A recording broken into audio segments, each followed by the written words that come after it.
like the human race evolved from men hunting, gathering, and doing whatever they needed to do to get food back to the family. And it's not like they had beef stew in a crock pot, like ready to go for them. Welcome to Above the Standard, a CrossFit Topside podcast. I'm Kevin. And I'm Hayley, and we'll dive into fitness, healthy habits, and mindset. We're here to share stories from members, insights from coaches, and strategies to help you level up in the gym and in life. So chalk your hands, focus your mind, and join us as we strive to live above the standard. How was your latte this morning? It was great. It was great. Better than the ones that I made at home? Of course not. Good answer. I was expecting you to say yes. The art on top the art. Significantly better. Yeah, I cannot get the latte art down. You're working on it. Working on is probably a loose term. I don't think I'm working on it. If you have not had a whole milk latte, you gotta try it. We're hooked. You gotta try it. We're hooked big time. I never thought I would say that. You're hooked on lattes. I enjoy drinking a latte. Well, okay, so the thing is that last summer, I said to you, like, have this iced latte. And you were like, no, I don't think I can. Like, and then I said, no, it's literally just milk and espresso. Like, that's it. It's not, like, that's all we order. We don't order, like, the crazy. Well, that was my impression, was that a latte was just like a coffee with like sugar and flavors and all that stuff. So immediately, like whipped cream, and so immediately I was like, no. And once I found out that it was like it's like whole milk and espresso. Protein. That's extra protein. No, but it's crazy good. It's crazy good. So good. We're so hooked on them right now. And it doesn't help. We just got the espresso machine. But like about a month ago, we got an espresso machine. So we're probably drinking more than we should be, but yeah, I don't know. We're hooked. We mix in some black coffee every once in a while. Also. Well, black coffee was the only source of caffeine that we had during the fast. Yeah, that was the only. So we did have to give up our lattes. The only flavor whatsoever that we had during the fast. But yeah, so today we're going to be chatting about our recent 3-day, 72-hour fast that Hayley and I did together. Yep. We started it on a Sunday night and we ended on a Wednesday night. And it's now been a few days after we've completed the whole thing. So we've had some time to reflect and see how our body was reacting and how we feel. So we wanted to chat together and share. Really, we've like kind of chatted a little bit about it, but we haven't done like a full debrief of like how we're feeling. So I'm interested to see or hear how you felt with it. Yep. I probably was been a little bit more vocal about it than you, but in a dramatic way. Slightly dramatic, but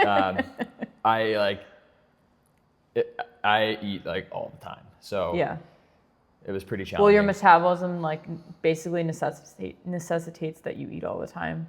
And it's not for lack of like, you're snacking pretty much all day long, and you're snacking. This is kind of like what we talked about with Cade too. Like Cade's snacking. Always hungry. Yeah, Cade's always hungry because he's snacking on like things that are less calorically dense, and same goes for you. Like generally less calorically dense apples, bananas, oranges, like a beef stick every now and then. So eating pretty much all day, then to take that back and not eat for 72 hours, I would imagine just behaviorally is a really difficult shift for you to make too. Oh yeah, it was hard. And it would be hard for almost everybody who does it, I think. No, I agree. But I also think there's an element to your day that is largely centered around eating. We'll definitely talk about this later, but for me, I know there's a big routine in my day that involves like food. Yeah. And there's like different milestones throughout the day where there's expected food. Otherwise known as meals. Yes, I guess so. But like everyone has their routine. Right.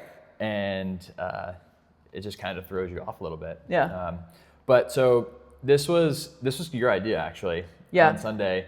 It was fairly spontaneous. But what made you decide like, hey, this is something I want to do? Yeah, I don't know that it was as spontaneous in my head as it felt maybe to you. This was something that Melissa in the gym had recently completed a 72-hour fast, and she had kind of planted the seed of like, you should try it. Just in conversation one day after class, explained to me how she had felt after a 72-hour fast, and really just encouraged me to give it a try. And we've done fasts before. We've done 24-hour fasts before. We hadn't done anything, at least in recent memory, beyond a 24-hour fast. No. And what I'll say to all of this is, before we even dive deeper into this conversation, like, fasting is not for everybody. Whether it's a 12-hour fast, a 24-hour, a 72-hour, 36-hour, whatever it is, it's not for everybody. And so just kind of having that awareness of what your day looks like, what your energy expenditure throughout the day looks like, how you're setting yourself up. I don't know that we set ourselves up too well. I think I would have done a couple different things leading up to the fast to be able to feel more successful by the end of it. Or I should say during it, feel more successful during it. But yeah, overall, it wasn't as spontaneous in my head as it felt maybe to me announcing on Sunday that I was going to be starting a fast. Yeah. And asking you then if you wanted to join. And I think that's in part because I didn't think you were going to like come along with me, because I know that 72 hours for you without food is a really long time. I mean, you lose 10 pounds basically in a day without eating. Yeah. And so, yeah, you kind of just sprung that on me randomly, not randomly, I guess, but randomly on Sunday. And again, I'll kind of throw it back to Melissa Bash, who's one of our members here. She frequently takes the 9 a.m. class. Yep. And she did do a 72-hour fast, and she's done a couple in the past couple months. And we always talk about it during class and after class. And she was raving about it. And so I kind of had it in the back of my brain for a while that I would like to do this at some point, but I was a little timid with it because I didn't know how I was going to react to it. And I didn't really know what I wanted from it. Like, it was like, okay, that's cool, but like, why would I do something like that? Yeah. And so Melissa kept talking more about her experience with it. And I actually, after she mentioned it to me months ago, I then did one, maybe, I don't remember if I did 2 24s, and I felt fine. I didn't really feel any different afterwards, but so kind of thinking about it more, I was like, it would be, for me, more so like a mental discipline endeavor. Yep. Not necessarily like a health, like a nutritional change that I would do or recommend to do like frequently. Like, do 3 days off, 1 day on for the rest of the year. Like, not something that I absolutely would not recommend. That would be crazy. Yeah, absolutely insane. But it was kind of just like a one-off. I just want to test to see if I could do this, because think of, like, as humans, we're not meant to be constantly consuming food, constantly consuming anything, social media, TV, whatever you can think of. The constant consumption without giving your body a break or your digestive system a break. We're not really meant for that. And so I've never really gone a super long period of time with giving my body like a full break. Yeah. And so I was like, I think that would be a super cool thing to test. Like, do I have the mental fortitude to go 3 days without food? Because you can survive 3 days, but you don't need to eat for 3 days. You'll survive. But it's definitely a little bit of a mental test. And there's other benefits as well. Like I said, cleaning out your digestive tract, cell cleansing, immune system support, increased fat burning, things like that. That like are really cool. Reduce inflammation. That was one that Melissa said she felt really good from, and that was something that I was also interested in, and alongside the mental discipline piece. Yeah. And so those are my two big reasons to do it. Was I wanted to see how my joints felt in regard to like inflammation, my knees and my hips, and then also like, can I do this? Like, is this something that I could actually handle and get through? Yeah, I relate more heavily to the second piece of that, which is like, I was prompted or introduced to something like pretty challenging. So I wanted to truly just see like, what does this feel like? Again, because like you said, Melissa had just been raving about it. And so as we continued on through the fast, or as I started the fast,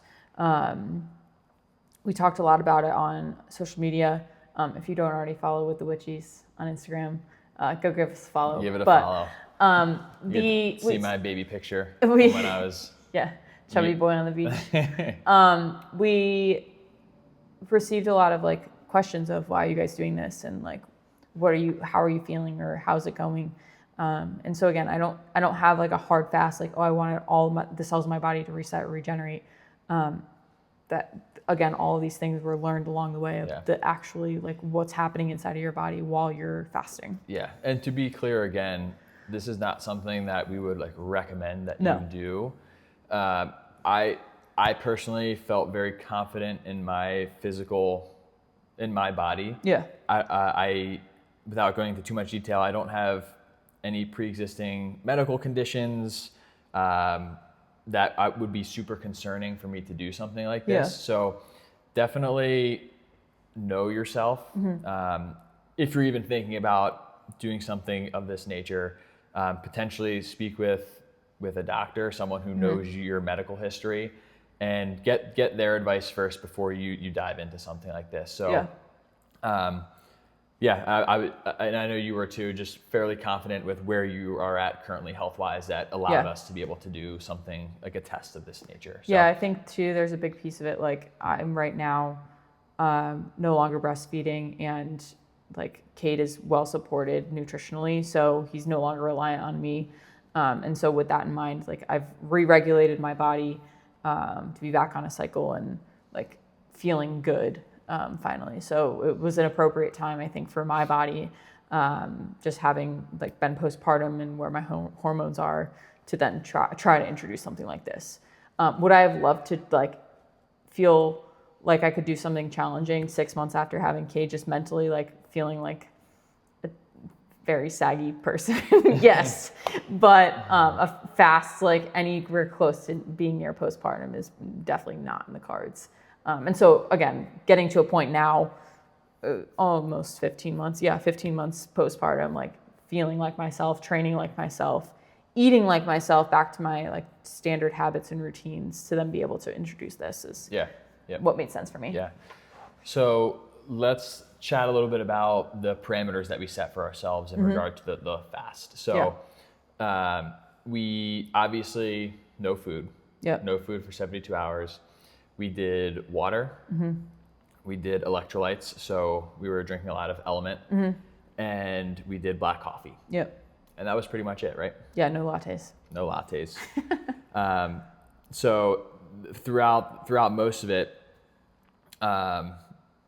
we were drinking a lot of water with a lot of Element. Yeah. Constantly. I found myself honestly not drinking water because I was thirsty, but because particularly in hours 24 to 48, I was drinking a lot of water because I was simply hungry, and water was the only thing that could like give me some sort of taste in my mouth. Yeah. Apart from that, like coffee got really old pretty quickly. Yeah, coffee didn't really satisfy me like it typically would. But I want to backtrack like 2 seconds before we start going into day one. Yeah. Before we started, like on Sunday when we were like, okay, like, and by the way, I didn't actually plan on doing the full 72 right away. Oh, no, you didn't. You were going to go for 24. I was going to do 24. Yeah. And in the back of my brain, I was like, I'm probably going to do 72. Yeah. I just like, I was like really nervous to dive into it. And so I want to ask you before I'll share, what were you most nervous about? Like going like on Sunday before you started? Like what were you like really unsure about? I don't think I was unsure about much of anything. I just don't know that I conceptualized how long 72 hours is.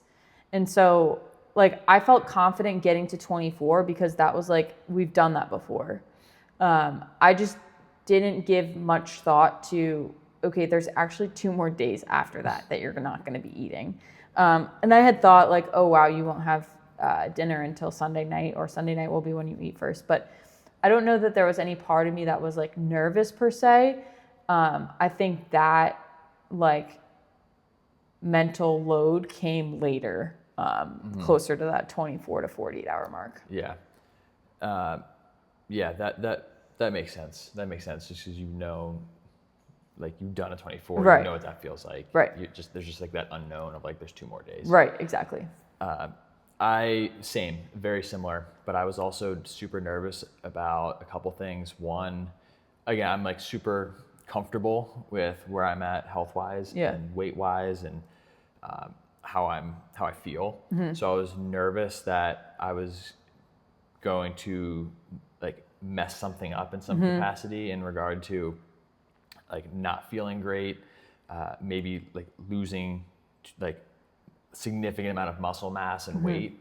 I was really nervous about that, just because like again, we'll talk about this in a sec, but during like I wasn't strength training like to my full capacity, and we all know the importance of eating protein, and especially eating protein right after you work out, and what that does to help build your muscle. And I was really nervous about like losing that, and I didn't want to lose that. And now looking back, it's kind of, I don't want to say silly to think about, but like we've been working like for years and years and years, and I've been exercising since I was 10. Yeah. I'm not going to lose all my muscle mass in 3 days. Right. Like that's just like when I kept framing it like that in my brain as we were going, and I was like, that's like kind of silly to think about. Right. So that's what I was really nervous for at first. Like that's why I was kind of like, I need to feel this out. Like, am I going to be done? Like, how am I going to feel after the 24? Right. So, I also think there's something that like came into consideration for me after the first day, which is my heart rate. Like I have bradycardia, which is like super low heart rate, which requires that I have a lot of salt in my diet and basically like try to keep my heart like pumping faster. And I know that we like talked about this a lot when I was pregnant, but generally my heart rate will fall at night between like anywhere between like 38 on the low end to like 48. So between 38 and 48. And so not having like a regular diet was something that I was super aware of. And I was like, I wear Garmin, but just checking my watch, making sure that my heart rate was like at a reasonable range, because that was something that dawned on me after a day of no food of like, hey, you should probably pay attention to this, because again, like you're not feeding yourself. Just like being aware of how you feel. Being aware. Yeah. Right. All right, so let's jump into day one. We go to bed Sunday night, we wake up, it's the first day. Yeah. How would you describe your experience with the first day? Kind of like walk through from the morning when you wake up, how you're feeling, your hunger levels, your mood, energy, and then how that kind of changed or didn't change as the day went on. Yeah, so Monday morning, I did a body weight workout at home. I actually did the at-home version of Overdrive, which we did here at the gym 2 weeks ago. It was the one that we had programmed for the snow day. So it was push-ups, it was air squats, and it was burpees. And so I did an at-home version of that. I felt really good. I actually went outside for that. It was super nice out. It was like as the weather was starting to heat up a little bit. It got into the 70s last week. It was nice. So I wanted to get outside, get some fresh air. I felt really good. And then it was after I had like showered and gotten myself together that I realized like, oh, you actually don't have breakfast this morning because we're fasting. And like usually the next step is for us after we shower and like get ourselves ready to go is have breakfast. So just slight impact on our routine. Felt good energy wise. Like I had a really good night of sleep. Sunday into Monday is usually a really solid night of sleep. So felt good energy wise and was pretty focused throughout the day. Hunger started to creep in, I would say, towards the afternoon, but overall I felt pretty good. Yeah, I would agree with most of that. I felt pretty good all day. I think I was very productive. I was like busy. I had a lot of stuff to do. So a lot of stuff, just like administrative stuff for the gym. I coach a lot of classes on Monday. So I was very distracted. So I didn't really think about it too much. And I felt pretty good. The hardest part for me in terms of like hunger, mood, like I felt fine energy wise. I did Yeah. like a little workout midday. It was like not the most intense thing I've ever done, but it was just like some light movement midday, and then that was okay. And then it was at night when I got home. This is where like there's these like routines that happen throughout the day. So like the morning was hard because every morning I eat eggs, and that's like part of my routine. Is wake up, feed the dogs, read the Bible, eat my eggs, drink my water with creatine, and like that's how I start my morning. Yeah. So it just felt like there's like this like weird mental piece of it, like something's missing. And then at night, there's like this huge piece that's missing because like dinner is like an event. Like you make dinner, Cade eats dinner with us, and we eat together, and then like it just felt like something was missing. And then going to bed was really hard. I remember laying in bed and I felt like I was spinning. That was the first night, right? Yeah. Yeah, I like couldn't not think. Yeah, you said could not think. Couldn't I think. couldn't fall asleep. I felt like the room I had no was issue. spinning. Yeah, I went right to bed. I was struggling a lot. Drank some water, and eventually I was able to fall asleep. Yeah. But that was the only time where I felt like woozy, like not woozy, but like I was like out of like spinning, and like I can't control that. Yeah. So yeah, that was challenging. And then, were you actually hungry, or were you just thinking about food? Probably more so just thinking about food. Yeah. Towards the end of the day at night. Yeah. I don't know if I was like hungry. I don't know exactly how long it takes for all of the food in your stomach to metabolize. Yeah. I don't have that information off the top of my head, but I was more so just like thinking about food. Yeah, I think it's hard because, like you said, like that's like what we do at night. Like that's like the main thing at night is you come home. I'm generally home with Cade. Like Cade's either already eaten or we're eating together, and then his routine, he goes through his routine. He's in bed, and then if we didn't eat with him, like we sit down and we eat together. So to not have that, I think that's something I said so many times throughout the 72-hour period is like, look how much time we get back by not eating. Now, it's not a time saver by any means, but well, I think some of it was it's a little bit of a time saver in the sense like you're not physically eating, and so this would be jumping. This is like more of my experience on day 2. Yeah. Well, anything else you want to cover on day 1? I think we pretty much captured day 1. Day 2, in regard to the time saving, yes, I'm not physically eating and I'm not cooking, but I was so unproductive because my energy was so low. Yeah. I like could not think. So like I wasn't actually producing like anything productive. Yeah. So like even coaching, Melissa, same Melissa that kind of introduced us to the fast.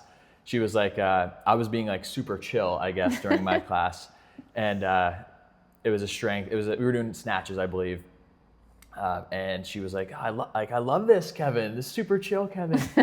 And I was, I guess my energy was like slightly less than it usually is coaching class, but my point is that yes, you're saving time not eating, but I was also losing time just thinking about food. Yeah. And not doing anything and trying to figure out what to do with my life. Yeah.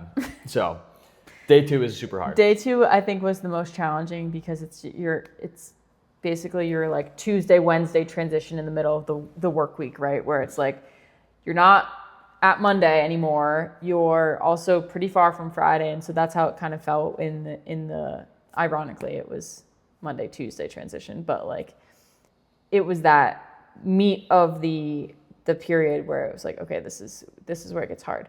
I agree with you. I think I was very mentally foggy on Tuesday, the second day of the fast. Again, the 24 to 48-hour period. It typically takes me like a little bit of time when I wake up in the morning to feel hungry. But when I woke up that Tuesday morning, I was pretty hungry already. To which I was like, oh boy, like this is going to be a long day. But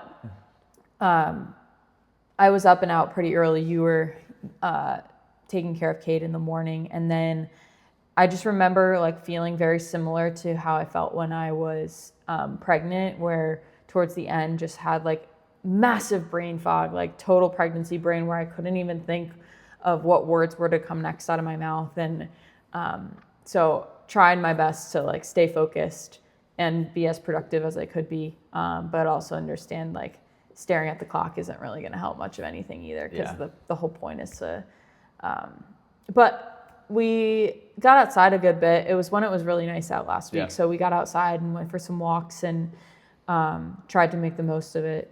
But yeah, that 24 to 48 hour, or 48 was most challenging.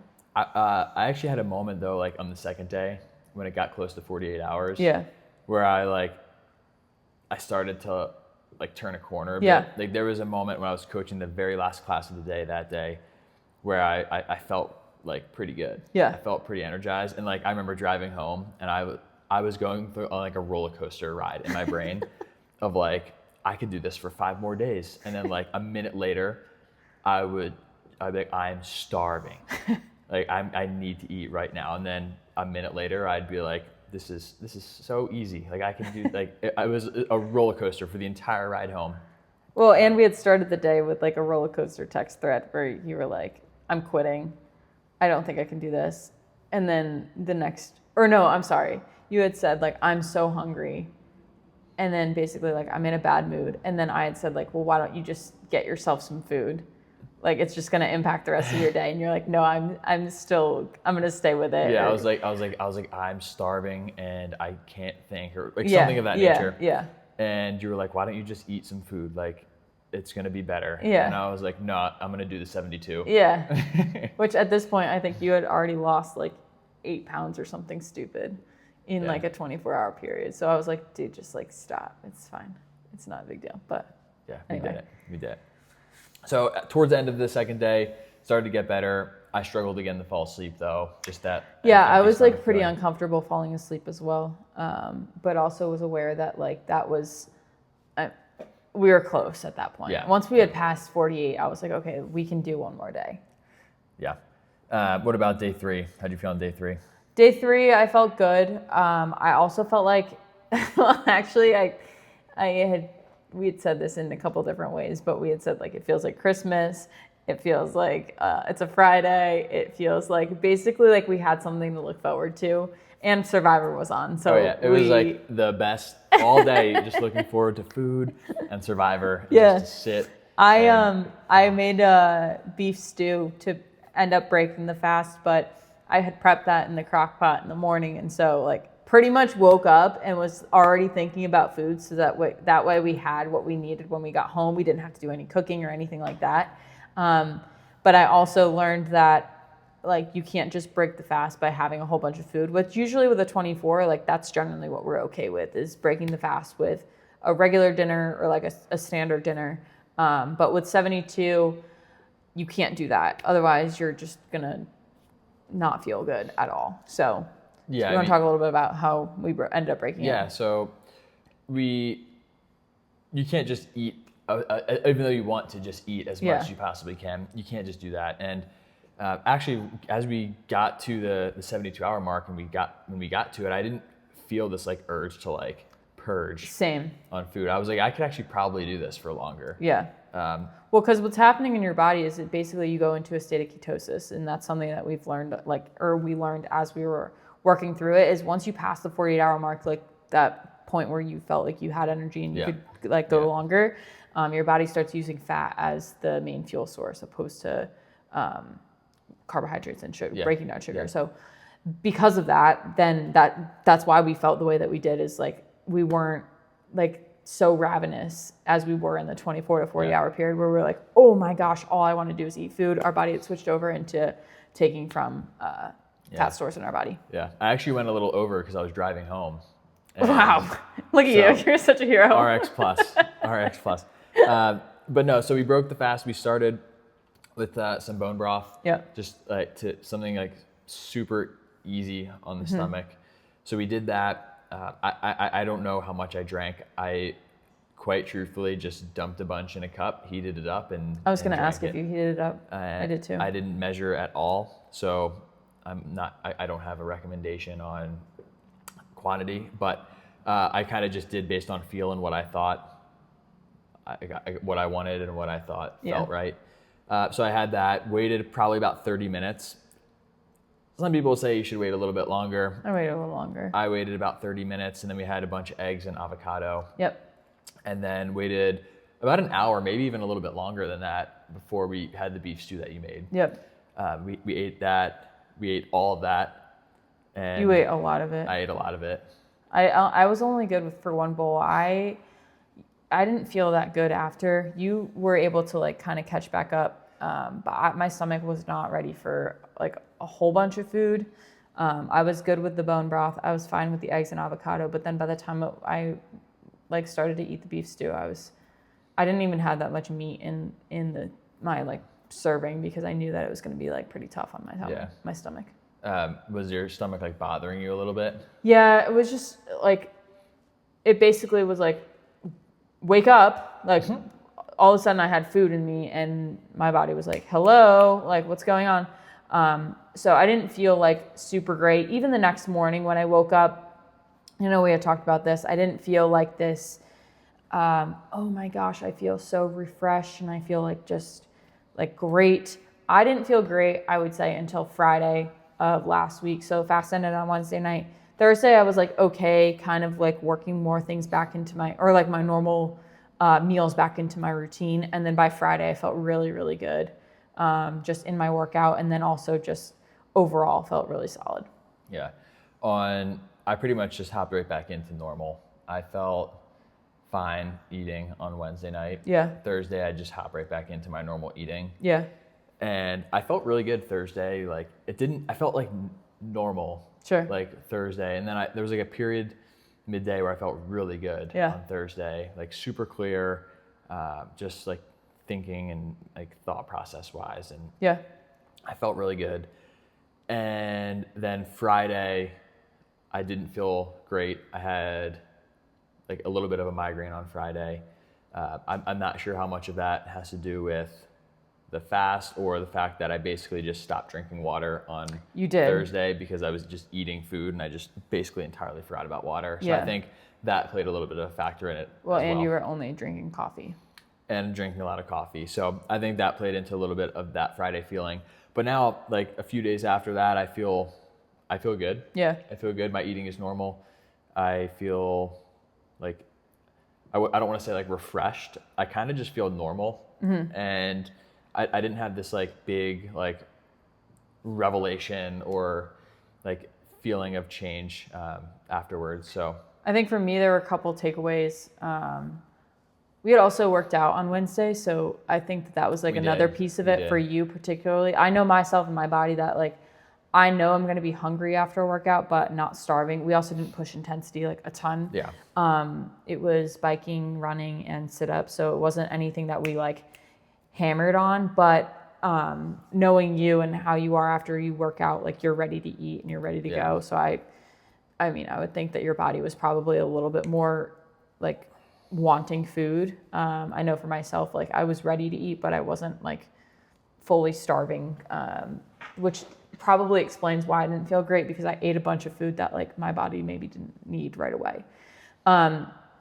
Then taking it just again, takeaways from overall, I think something that's super clear is that we live in an abundant society. Like we have access to all of every type of food whenever we want it. And fortunately for us here, like that's literally not even a mile down the road with Stop and Shop. But my point is like, this is not how like the human race grew or evolved. Like the human race evolved from men hunting, gathering, and doing whatever they needed to do to get food back to the family. And it's not like they had beef stew in a crock pot, like ready to go for them. And so with that like mindset, just understanding that A, you can do something challenging, B, like you're going to be okay. And then C, just like you'll get food eventually. Yeah. Like your body is made, your body can do incredible things. And it's amazing how much access that we have to the things that we do, and that we feel the need to like get more and more, when really like it's very simple, and takes it back to like how we eat in general. Like whole foods are going to take you further than anything. Make you feel so good. To piggyback off that, I think it gives me now just a bigger awareness of food in general. Yeah. And it truthfully gave me a little bit of confidence that like, hey, like my hunger signals, like it's not an emergency. Yeah. Like I can survive a significant amount of time without food. God forbid something happens. Right. Like I'm pretty confident that I could still be super productive and Except for 24 to 48. except for just like let me be between those hours. No, but actually like it just gave me some confidence that like I could do something that was really hard, and that your I could brain do something that's really hard. I don't need food. Yeah. And the chances of me ever going 72 hours like against my will without food is super slim. Like it's very slim. I'm probably gonna have access to food before that, but that's even better. Like that's just It's just amazing how loud your brain can get when, to your point, like these like more emergent situations might come up, hunger being one of them, but then also like the power of your mind to then say like, no, you actually don't need it. Like let's run this test and see how we actually do. And you start making up stories in your brain of like, oh, you're out somewhere and you're like, oh, well, there's this pizza here. I don't know when the next time I'm going to eat is. Yeah. So, and I it's cheaper. Yeah. And so I might as well just eat this pizza now. Like, I don't know when I'm going to be able to eat next. And it's like, well, you could probably just not eat the pizza and just wait 6 hours until your next meal, and then like continue eat something that's not pizza, and like you'll be fine. Yeah. And it's fine. So like you just make these stories up in your head that like, hey, you like your brain is like convincing you that you need this because food you're hungry, or you're getting hunger cues. There's like some sort of signal coming from your body saying like, I'm hungry, like we need to eat right now or else like bad things are going to happen. Yeah. Which is just false. And that gave me this little challenge that we did for ourselves, gave me that awareness of like, hey, I don't need to listen to those things. Yeah. So. I agree with you. I think it's challenging, but it's a good exercise in like, what is your mind saying to you? And then also like, what can you then say back to your mind? Yeah. Because hunger makes you feel super uncomfortable, particularly when you push the limits on that. So. Yeah. Would you do it again? Good question. In the near future, I would say no, probably not. Ever, yes. I would also like to play around with like something in between. I think there's a happy medium between 24 and 72. That would be interesting to play around with, like in the more near future. Yeah, I have no intentions of doing this in the near future. I think it was a good test, and I do feel really good from it. I will say that. And again, my awareness around food and the actual amount that you need on a daily basis is amazing. Oh, something else that I learned, and then we can start to wrap this up. But just like even over the course of the weekend, like I wasn't enticed to eat bad food. Like I wasn't like craving really bad food. I was actually craving like better food than we would typically eat on the weekends, where things like refined or processed carbohydrates were making me feel like more full than they generally do. And so again, just kind of like giving my body that full reset, and then trying to focus more on whole foods immediately afterwards, what I think was very refreshing for me. Yeah, that makes sense. So you definitely don't need to do a 72-hour fast in order to be healthy or to be like improve your health or wellness. It's not something that is required, just something that we did really to just test ourselves and experiment with our nutrition, experiment with our health. Yep. But if you're someone who's interested in improving your nutrition, improving your your wellness, go check out our website, fill out the link on the free intro form. Yep. Reach out to us, get us your info, and we'll schedule a time to chat about how we can get you in here, get you talking with us about nutrition, and coming up with a plan to get you in the gym and getting your fitness going. So, cool. That's all we got. And until next time. Until next time. Thanks for listening to this episode of the Above the Standard podcast. If you found this episode helpful to you, please share it so we can help others in the Central Connecticut area. For more information or to start your journey, reach out to us on social media or visit CrossFitTopside.com. Until next time, keep striving to live above the standard.